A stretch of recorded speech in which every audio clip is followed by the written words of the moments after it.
Okay, this is for the report for my Weebly account for Time for School 3. I thought this video was interesting just in the fact that the three different countries, Afghanistan, Brazil, and India, seem to have very different traits, but at the same time be very similar. Surrogate, I believe her name was, she had a really hard time with just cooking and cleaning. It was interesting to see how they compared her with the girl in India. Her name was Neeraj, Neeraj. They both had chores. They both kind of had to struggle to go to school.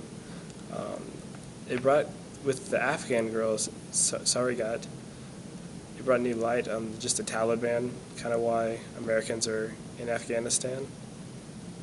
I still don't know if we should be over there, but it did give new light to the fact that we are giving at least women a chance to go to school, which is, it's important for everyone to have at least that basic education. And I do think a country or a state or a province is stronger for having their girls go to school. The boy in Brazil, Jefferson, he seemed like a cool guy.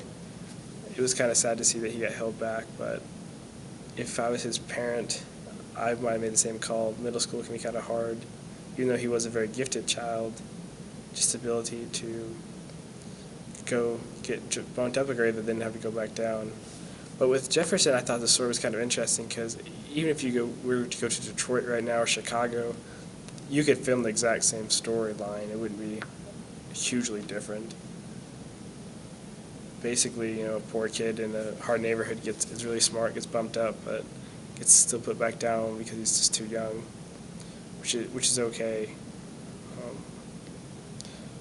I personally haven't ever been to Brazil. I served in the Philippines, so I kind of have a little bit of insight into third world countries, but actually I think the Philippines was a little bit rougher than Brazil was. Maybe not on drugs, but with poverty, it seemed to be a little harder.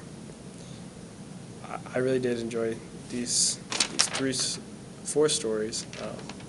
It was actually four. I forgot the guy from Japan, Ken. Ken was an interesting case that he actually lived in a first world country. Japan's very advanced now. And it was good to see that Japan's kind of laxing their studies a little bit.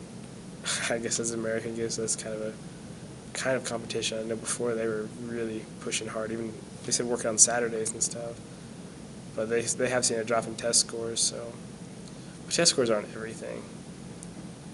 I think the one that affected me most was probably the girl from India. Just the fact that she wanted to go to school really bad, but she didn't really get a chance to. She had to go find greener pastures, whatever that meant. That story was kind of unique to that country. I actually have brothers and sisters right now that are in Malaysia, and they're struggling there because they have online school, and it's hard for them.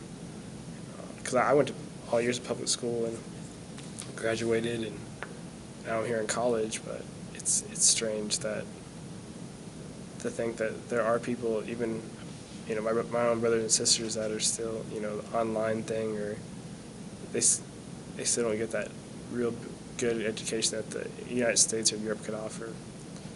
So I guess just in conclusion, the thing I really picked up on from this is just be grateful for my own education. The fact that we do have a public school system that's, even though it's not the best in the world right now, it's actually pretty far down the list. And I kind of wanted to talk about a little bit, aside from the movie, just why I think the United States is kind of struggling and how it compares with these other countries. I mean, with Afghan, yeah, we don't have RPGs firing out of school, but most countries don't have that. At least I would hope so. I know the Philippines, they didn't, generally speaking, unless you lived in Mindanao, the southernmost island, they didn't really have a problem with that. But the Filipinos were different in the fact that even their college education wasn't really worth as much as an American education. I knew many Filipinos who had college degrees in business, they're working as cashiers for McDonald's. You probably find that here, to be honest, but most people with a degree of some kind, you would think would go up higher in some kind of business. But I knew amazingly smart Filipinos who, McDonald's or KFC was like a sought-after job for them because it was steady work and they paid regularly. So I think sometimes in the United States, I've never worked at fast food personally. I was a lifeguard for a long time, and I honestly think that those minimum wage jobs, yeah, they're rough, but how many people overseas would just love to have, work at McDonald's as a fry cook? I could name several top of my head, and they're really good people. They really are. They're humble people. They may not speak the best English, which kind of is hurting that particular country. Many countries, it seems like English or Chinese is really helping people out. But I really did enjoy the movie. It was kind of a refresher course in what I saw in the Philippines. That's why I kind of enjoy this class. It helps me kind of remember some of the lessons I learned in the Philippines. I've been home for 2 years now, so it's probably about time for a refresher course. But I'm glad I watched it, and I would definitely refer it to other people who maybe kind of take some of our school system for granted. Like I said, the American school system is not perfect. We waste so much money. We spend more money per student than anywhere else in the world. I don't feel like I don't feel like I was prepared for college as well as I could have been. I've met several Mexicans and Brazilians and other people who, in chemistry classes or math classes here, that far exceed our own education, which I think that's the blame on the American government. And just basically, I kind of blame the tenure system of the public school system. The whole 10 years and then you're good for life kind of thing is kind of ridiculous. If you're a bad teacher, you should be fired regardless of how many years you've been there. That's my own personal viewpoint.